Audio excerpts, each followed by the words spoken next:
está en All We Need Is Love. Yo soy Marian Fernández. Pueden seguirme @MariTransforma. No puedo evitar reírme viendo a Natanaer gatear nuevamente. Señores, es Natanaer con R, ¿ok? Porque todo el mundo me pregunta y cree como que yo lo digo como si yo fuera del sur. No, yo no tengo problema en hablar como mis sureños. O sea, pero es Natanaer, para que no, que siempre es con L. No, en el caso de Nata no es con L, es con R. Tony está aquí, Tony Abel. Tony, ¿cuánto café tú te bebes al día? Usualmente yo solo bebo después de almuerzo. ¿En la mañana no? No, en la mañana no. Y porque, óyeme, el otro día me decía don Dani, bueno, es que yo bebo tanto café que me lo tengo que beber sin azúcar, porque imagínate, y es verdad, yo me quedé pensando en eso y yo digo, ve acá, pero sí, ciertamente, si uno bebe mucho café, uno debería de bajarle al azúcar, ¿no? Sí, hoy mismo compartía una amiga mía en las redes sociales una imagen, un meme que decía, el café tiene que ser negro y amargo, como la vida misma en la adultez, una cosa así. Tú sabes, un poco cínico. Qué fuerte. Pero la realidad es que después de un tiempo uno le va cogiendo el gusto al café amargo. Tony, tenemos poco tiempo porque este programa se va muy rápido y yo sé que tú quieres hablar de tu propuesta como precandidato a regidor por la circunscripción 1 del Distrito Nacional. Pero tengo que hacerte preguntas. Antes de llegar ahí, tengo que...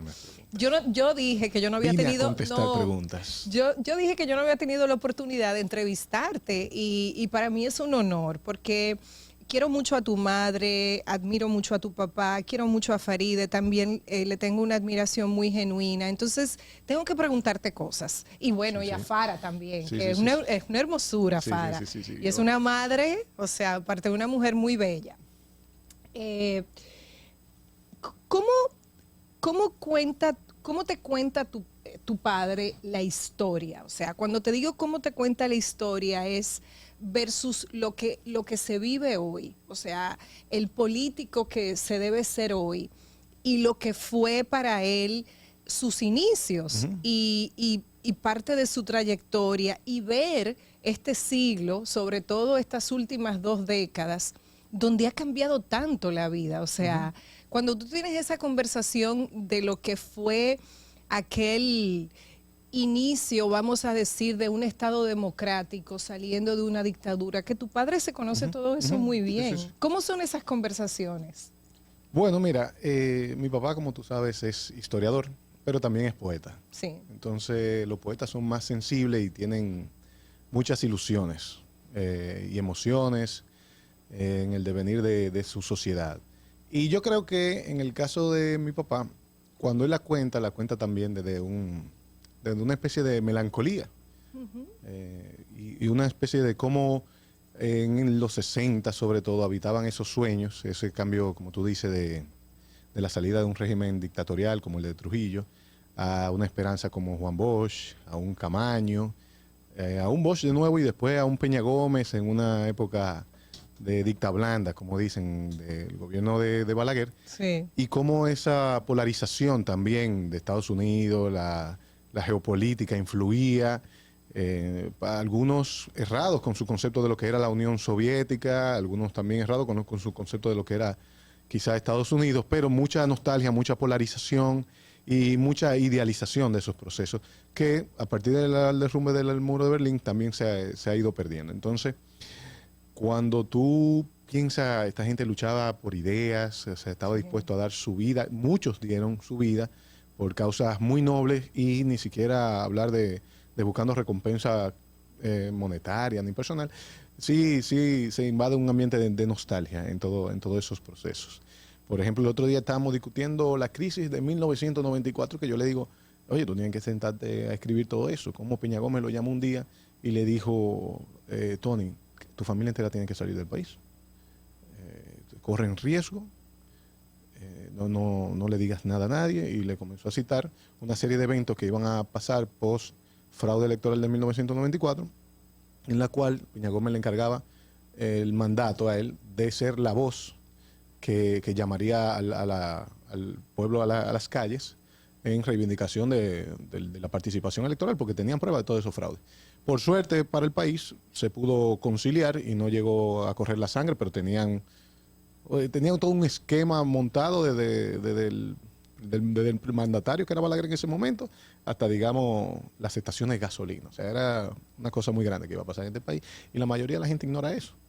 Entonces, cuando tú comienzas a escuchar esas cosas, tú sientes como que cuánto se ha alejado, quizá para bien, porque han tomado otros rumbos, pero también para mal en otro sentido. O sea que es muy interesante desde el punto de vista de una persona que no es de esta época, Sí. escuchar ese tipo de historias. Y tú conociendo y viviendo en esa estructura familiar que te ha tocado, ¿por qué tú crees que Peña Gómez no fue presidente de este país?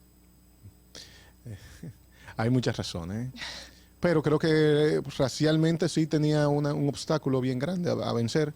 Creo que en un momento, en 1994, cuando el fraude fue evidenciado y Balaguer le propuso, mira, lo que aquí hay un empate, digamos entre comillas, 2 años tú y 2 años yo, hubo algunas resistencias ideológicas dentro del partido que dijeron, esto no es democrático lo que están planteando, lo democrático sería volver a elecciones, y como tenemos la mayoría del pueblo, en unas próximas elecciones se evidenciaría eso, pero también se cambiaron las circunstancias, las reglas del juego. O sea que había muchas cosas, muchos factores coyunturales en el momento, pero yo creo que lo racial también jugó un papel importante en un momento, por lo menos para una parte de la población.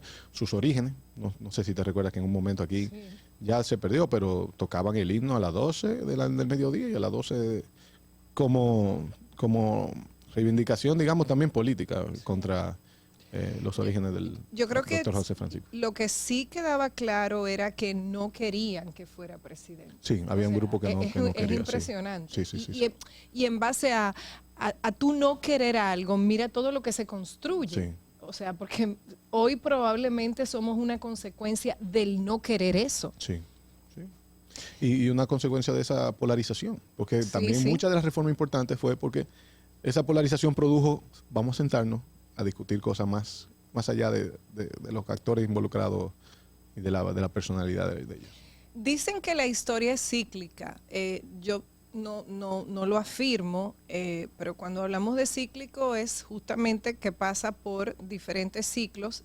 Digo que no lo confirmo y no quiero como que no quisiera yo que fuese así, porque si es así, tendríamos otro Hitler, por decir algo. Claro.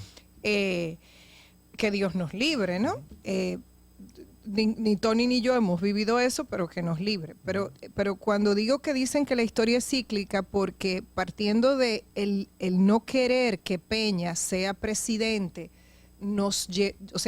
llevó a una serie de acontecimientos. Yo te pregunto, Tony, hoy, 2023, con unas elecciones en el 2024, ¿hay fuerzas que no quieren que el presidente Abinader sea reelecto? Yo creo que sí, claro. Claro, hay muchos intereses del lado y lado, pero creo que la mayoría, en este caso, no presenta tal resistencia, y no creo que los ambientes estén tan polarizados como en esa época, que es una suerte para nuestro país en algunos sentidos, que podamos transcurrir elecciones sin poner en riesgo la estabilidad económica, la estabilidad política y social del país. O sea que sí habrán resistencias, habrán algunas más fuertes que otras, pero creo que vamos en un proceso de maduración que esperemos no retroceder. Te lo pregunto porque hoy lo escuché en la Super 7 de la mañana, que lo decía el invitado, pero lo he escuchado ya varias veces, de repetir la misma línea. El PRD, hoy fraccionado porque es PRM, pero vamos a hablar del PRM, haciendo alusión al PRD, nunca ha repetido un periodo. O sea, dan esa sentencia, ¿sabes? De nosotros como PLD, nosotros sí hemos repetido, o nosotros como Partido Reformista Social Cristiano sí hemos repetido, pero el PRD, ahora PRM, no ha repetido. Eso era antes de ser moderno. Esto era... Ya la modernidad yo creo que cambiará eso. ¿Qué más puede haber cambiado a lo interno? Es un partido que puede hablar de una unión, que puede hablar de un respeto por la diversidad, de recursos, recursos humanos nuevos, mucho más preparados, contemporáneos, con una visión, con un sentido de innovación. ¿Qué ha cambiado dentro del partido que tú puedes decir, vamos a repetir y vamos a seguir transformando este país? Porque fíjate que la palabra transformación y progreso, el PLD se la tomó. Lo que pasa es que es evidente que la corrupción también es una palabra que se ha endosado ahí. Bueno, yo creo que hay mucho de voluntad y en política eso es muy importante también. La transformación siempre se tiene que dar con la concientización de la ciudadanía. Entonces, los políticos responden a su ciudadanía. Por eso cuando vemos que un presidente, por ejemplo, otorga el 4% para la educación, tenemos que ver el movimiento que empujó por eso detrás. Cuando vemos un presidente declarar un Ministerio Público Independiente, también tenemos que ver el movimiento ciudadano que se mueve detrás. Entonces no lo podemos dejar solos.